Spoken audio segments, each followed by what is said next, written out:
আজকে আপনি ঘোষণা দিয়েছেন ফ্যামিলি কার্ডের কথা এবং আপনি বলেছেন অসচ্ছল ফ্যামিলিকে ফ্যামিলি কার্ড দেবেন, কিন্তু মাথায় রাখবেন কেউ যেন এই ফ্যামিলি কার্ড বিক্রি করতে না পারে।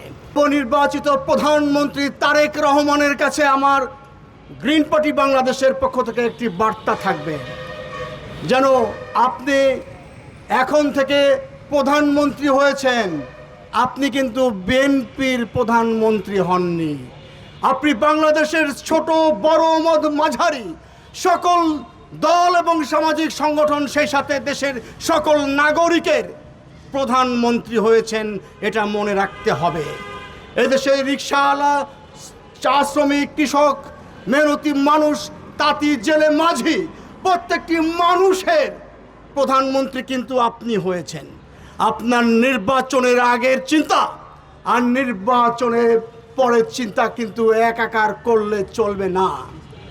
আজকে আপনি ঘোষণা দিয়েছেন ফ্যামিলি কার্ডের কথা এবং আপনি বলেছেন অসচ্ছল ফ্যামিলিকে ফ্যামিলি কার্ড দেবেন, কিন্তু মাথায় রাখবেন কেউ যেন এই ফ্যামিলি কার্ড বিক্রি করতে না পারে এবং কোনো আর্টিফিশিয়াল অসচ্ছল পরিবার যেন আপনাকে ভুলিয়ে ভালিয়ে বিগত সময়ে অনেক ত্যাগ করেছি, স্বীকার করেছি, এভাবে যেন এই ফ্যামিলি কার্ড হাতিয়ে নিতে না পারে।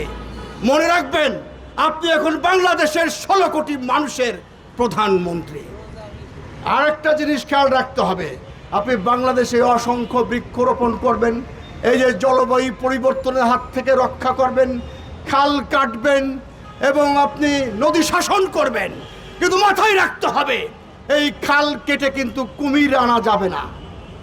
তারেক রহমান, আপনাকে অনেক শ্রদ্ধা করি, আপনাকে আমি প্রথমেই বলেছি গ্রিন পার্টি বাংলাদেশের পক্ষ থেকে যুগপৎ আন্দোলন যারা করেছেন তাদেরকে ধরে ধরে প্রতিমন্ত্রী বানিয়ে আপনার দলের ঢালাওভাবে মন্ত্রী বানাবেন না, এতে আপনি তোষামদের পাল্লায় পড়ে যাবেন।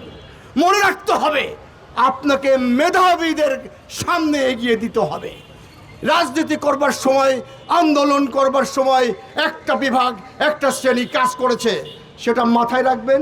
আবার এমন কিছু লোককে আপনি রাষ্ট্রযন্ত্রের সঙ্গে সংযুক্ত করবেন যারা মেধাবী, যারা কথায় কথায় ভুল করে না ফেলে। কালকে একজন যোগাযোগ মন্ত্রী বলেই ফেলেছেন এই চাঁদাবাজি যদি হয় সমঝোতা করে, তাহলে এটা চাঁদাবাজি কোনো সমস্যা নাই।